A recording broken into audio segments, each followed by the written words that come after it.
같은 서울 하늘 아래에서도 구별로 미세먼지 농도가 최대 60% 이상 차이 나는 것으로 조사됐습니다. KT는 지난 2개월 동안 자사의 공기질 관측망과 개방형 사물 인터넷 플랫폼인 에어맵 플랫폼을 통해서 수집한 이 미세먼지 데이터를 분석했더니 이런 결과가 나타났다고 밝혔는데요. KT는 이번에 의미 있는 결과를 통해 올해 4분기에 전 국민이 동네 미세먼지 상태를 확인할 수 있도록 애플리케이션을 만들어서 보급할 계획입니다. 관련해서 박주연 기자와 함께 이야기 나눠보겠습니다.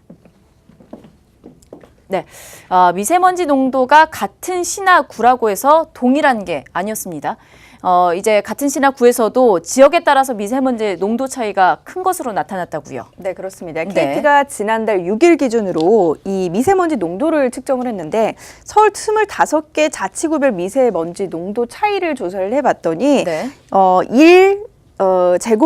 세제곱미터당 최대 44 마이크로그램으로 나타났다고 합니다. 미세먼지 수치가 가장 높은 지역은 광진구였는데 113 마이크로그램이었고요. 가장 낮은 지역이 양천구 69 마이크로그램으로 비교를 했을 때 광진구가 64% 상대적으로 높았습니다. 건물 높이 같은 경우도 영향을 미쳐서 KT가 광화문 웨스트 사옥에서 측정을 했더니 1층은 평균 52 마이크로그램이었고 4층 이상은 40에서 42 마이크로그램으로 10 마이크로그램 가량 차이가 났는데, 그러니까 1층이 더 나빴고 위층으로 올라갈수록 더 좋아지는 그런 구조였습니다. 방음벽 유무에 따라서도 미세먼지 농도가 달랐습니다. 최대 97 마이크로그램 가량 차이가 났는데 약 40% 차이가 발생하면서 방음벽이 있을 경우에는 이 미세먼지와 관련해서 차단 효과가 있는 것으로 나타났습니다. 사실 이러한 내용들이 그동안은 공개가 되지 않았던 내용들이었잖아요. 어떻게 이렇게 데이터 분석이 가능을 했을까요? 바로 KT의 에어맵 플랫폼 덕분입니다. KT는 통신주와 기지구 그리고 공중전화 부스 등을 활용을 해서 서울시와 6대 광역시 1,500곳의 공기질 관측 분석 시스템을 구축했습니다. 그동안에는 이제 우리가 흔히 아는 미세먼지 정보들 같은 경우는 지역구를 단위로 설치된 인프라를 통해서 1시간에서 6시간 단위로 집계되는 정보들이었습니다. 게다가 이제 우리가 실질적으로 생활하는 공간이 아니라 대기질 위에 있다 보니까 측정되는 정보가 우리가 이제 실생활에서 느끼는 공기질과는 차이가 있었는데요.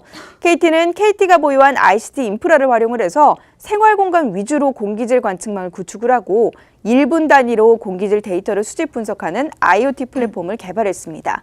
꼼꼼한 측정을 위해 시범 사업 기간 동안에는 지하철 역사 내에도 설치를 했는데 세계 역사의 실내외 구축 시범 데이터를 받아보는 사업을 현재 진행 중에 있다고 하고요. KT는 에어맵 플랫폼에서 전달하는 데이터를 모니터링하고 또 공기질 측정 장비 장애를 실시간으로 확인하기 위해서 과천에는 KT INS 운용센터를 설치를 하고 전국 공기질 관제 센터를 구축을 했습니다.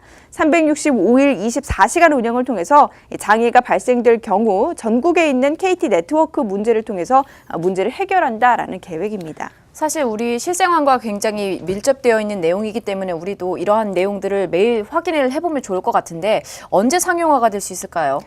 향후 KT는 이 에어맵 플랫폼 운영을 통해서 확보한 공기질 데이터를 정부에 우선 제공하겠다라는 그런 방침인데요. 정부와 협의를 통해서 일단 스마트폰 앱 형태의 미세먼지 포털을 연내 개발을 할 계획이고 이르면 오는 4분기 일반인들의 앱을 통해서 활용할 수 있도록 한다는 계획입니다. 김영욱 KT 플랫폼 사업기획실장의 이야기 직접 들어보시죠.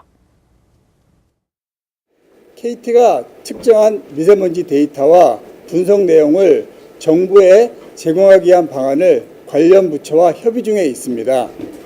향후 미세먼지 데이터에 대한 정확성과 활용에 대한 정부와의 협의가 끝나면 미세먼지 측정 데이터를 국민들에게도 개방할 계획입니다.